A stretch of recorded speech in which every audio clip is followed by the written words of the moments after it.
Hello, my name is Claire Jones and I'm a midwife based in Northern Ireland, and I have an online website, Nurture Births, Birth Preparation, and I am just reading through a book today because somebody was asking some questions about birth choices and positive experiences, trying to decide between elective cesarean or having a vaginal birth after a previous cesarean section, and that had such a positive experience with the elective cesarean before, and that's what their experience of birth is.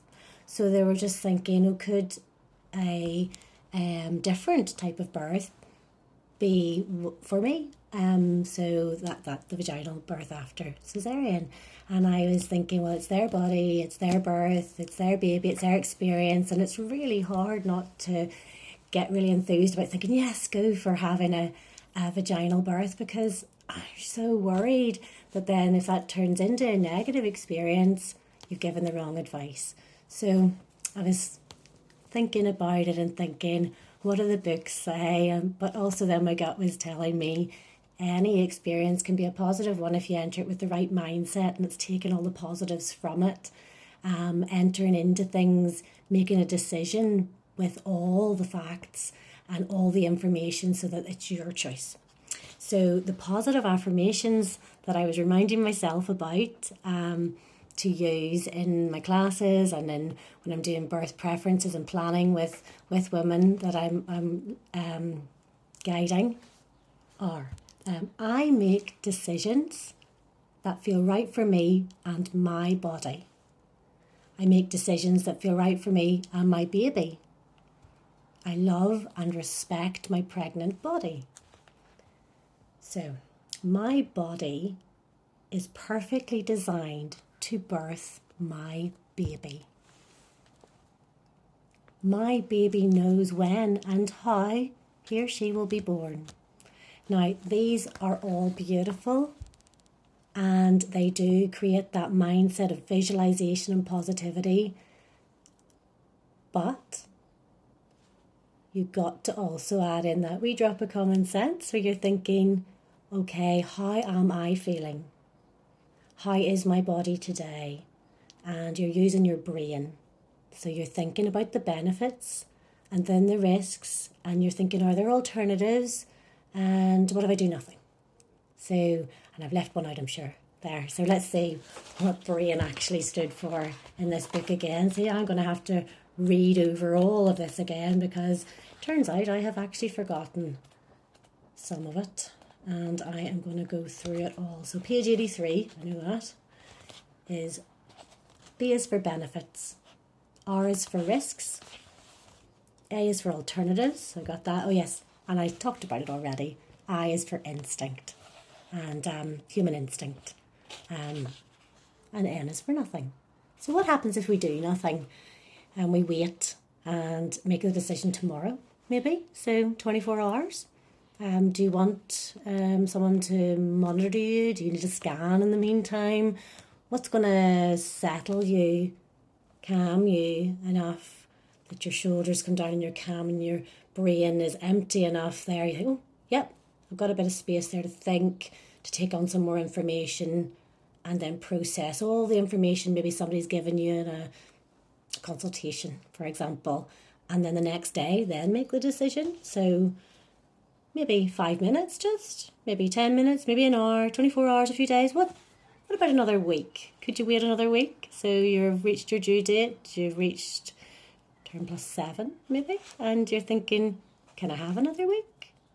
Can you?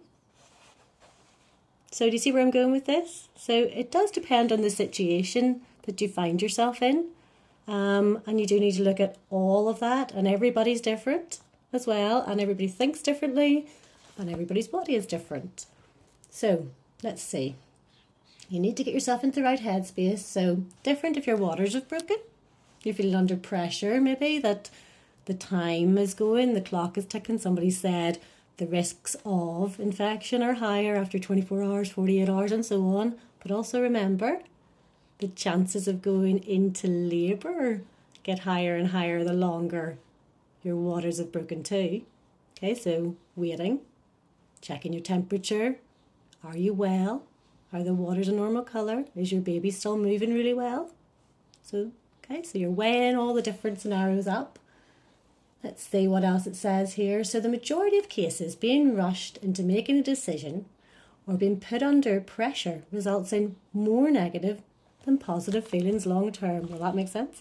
Okay, so reaching the decision yourself, even if it means opting for whatever was initially proposed by somebody else, will leave you feeling empowered and confident as you navigate all birth's many twists and turns and deviations from your original birth preferences or plan.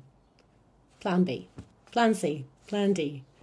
And my way I like to put it, because it makes sense to me, is you're on a journey and you're walking into this beautiful forest and it's got lovely mossy ground and bluebells and flowers growing. It's all going really well.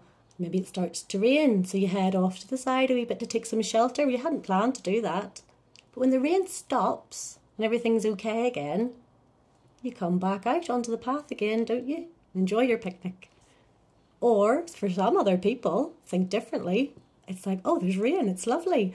I just may put my hood up, or I'll enjoy the rain and keep walking in it. See? So different people view it differently. Finding the positive. You might find the positive in the rain has stopped. Someone else might be like, oh, I was really enjoying that. So it's about making decisions for yourself. What's right for you, your body, and your baby. So if you have any more questions, that is the most common one that I seem to be seeing online, on the forums, on Facebook, and wanting someone else to advise and guide and say, this is what you should do. There is no should do. There is no right or wrong. As long as you end up having that positive birth experience for you, and when you go to tell your story, you're able to say, I decided to do this based on the information I was given. I was given time and respect and spoken to in a gentle way, and I took all that on board and I processed it in my time and I made my own decisions. Isn't that all we want in everything in life?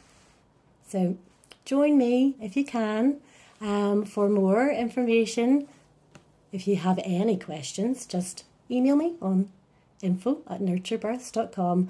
I'll be here on TikTok. I'm also on Instagram and Facebook. Please like, follow and share. Thank you. Bye.